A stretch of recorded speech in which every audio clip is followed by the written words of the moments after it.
अनिल भाई हम संगे अच्छे अनिल भाई कहे किछिटा सुनिबा For those who have come here for the first time, this will be some bit of information. Though Barabati as a landmark is very well known not only in the city or the state but all over the country.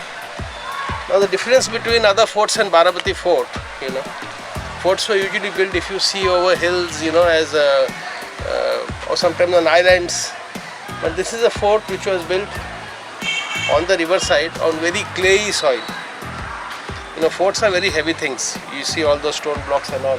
So usually they look for a very strong foundation, otherwise you have to go very deep. A lot of myths attached with this fort, lots. It was 7-storied and there were elephants were there on the 4th story. On the 5th story there was a moat which had crocodiles, there were ramparts, there were portcullises where the gates used to be drawbridges they called them and all. But most of it is not history because there is archaeological evidence. A very wonderful fort with a unique history. Most of it unrecorded, it is all on oral tradition. Because I think the earliest photograph or sketch we have, I think doesn't go beyond 250 or 300 years. Even though there have been descriptions in most of the Baburnama, Akbarnama, all those have done it. But basically I'll tell you, the importance of this fort. This fort, it was such a huge complex, Like they say, it was 7-storied, but I would not call it 7-storied. It was it was stepped sort of, because 7 stories it would not sheerly take the load. A riverside fort with a palace and a temples inside, a nice water source inside, and there was a moat with crocodiles. But the story of the fort, I will tell you, the destruction of the fort is more relevant than when the fort existed. You will be all surprised that this fort was the source of stone blocks during the Maratha period and the East India and the British period for making all the colonial structures, even up till Baleswar. When the Marathas came, they went on a building spree. A lot of mutts, a lot of temples had been destroyed by the iconoclastics, the Afghans, the Mughals, the rulers who had come. So this was a very good source, and as such the fort was in ruins. So whatever they could pick up, what we see today I think is about 3 or 4 or 5% of what is left of the fort. Just one gate, you can imagine how many must have been. So in bridge building, even the lighthouse at Hukitula, all the stone blocks were floated from here. If you go further down, we had done a walk in the Maratha barracks, which is there in Chauliaganj. Once again a Maratha period structure. All the stone blocks were used from here. So the history of the fort is more of the destruction of the fort. Obviously it lost its relevance after the British came, and it wasn't used much as after when they wanted, forts were no more something which could be maintained, or where they were not that strong enough and all that. So they had their own colonial structures. The city expanded all behind it. And there's a series of forts. We've got one fort here, we've got one across the river at Chutangagoda, we've got one here at Amravati. So there were a series of forts, and sadly when we talk of forts, we only talk of forts in Rajasthan or in Maharashtra and all. But Odisha has a very rich tradition, very rich. Starting from Raivaniya right till, I would say, we have got at Potagada on the coast. And like strangely I'll tell you, they were vandalized, they were purely vandalized because of the sheer material available. Floating all these stone blocks down river, there were not much quarries in the vicinity where you could do it. And what we see are two small stone blocks, they were very big stone blocks.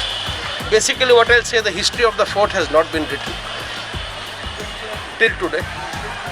A few years ago, the Archaeological Survey of India did excavations on the moat. Fantastic finds, They even found an elephant skeleton. And there were, besides other things, there were arms and ammunition, there were cannons, there were cannonballs, swords. Many things were found. But like all what the ASI does, they left it halfway. And even a report was not published. It's a very rich site, I think wherever you dig, you'll find something. And when we go around, we'll see the remains of just, the foundations of a few structures.